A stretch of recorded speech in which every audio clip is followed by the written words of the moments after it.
We can see it's a lovely day here at Carrow Road.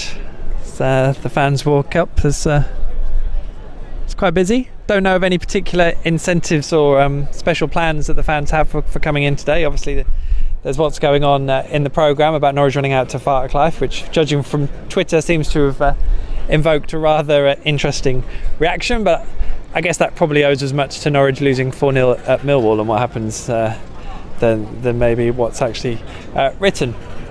Going to be really interesting today, of course, with all the changes for both sides. I think there's an air of unpredictability about what Birmingham and Norwich are both going to do this afternoon.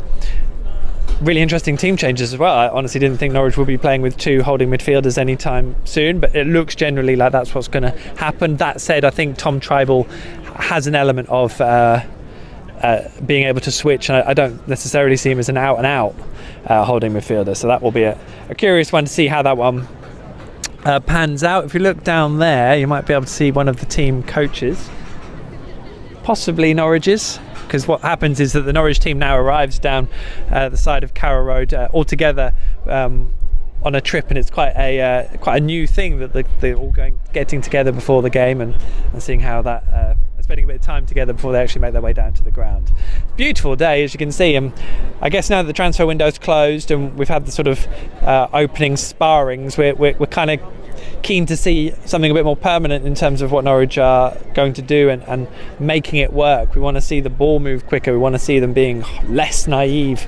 I don't know if naive is the right word really in terms of their defending, but certainly less exposed. The balance in midfield has been a major issue, so they need to sort that out. So I'm just filming something. Hello there. Oh yeah. Yeah, good, thanks.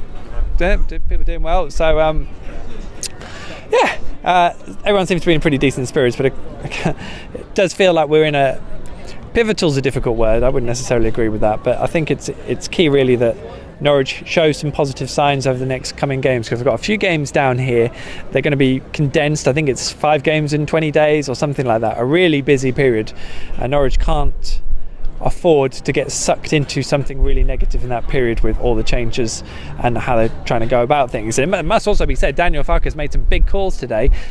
No Russell Martin, Stephen Naismith, Marcel Franke or Marley Watkins in the 18. I'm not entirely convinced most of those are down to injuries, although of course 3 of them were away on international duty, so we will have to see. But you know, there's some big calls there, and I think if Daniel Farke wants everyone to buy into what he's doing, then these are the calls he has to get right, and that will only be right in terms of results, so that's the key thing, of course. Anyway, beautiful day. Hopefully it'll be just as nice this evening. Don't forget PinkUn.com/live for all the live coverage, which I'm about to get stuck into now, with me, with David and Paddy as well. And yeah, get your predictions in. We'll see what we get. I'm not really sure. It's hard to predict, so I'm going to ask it of you, and then I can hang you all out to dry rather than getting stuck into it myself. But don't forget PinkUn.com/live, and we'll see you there.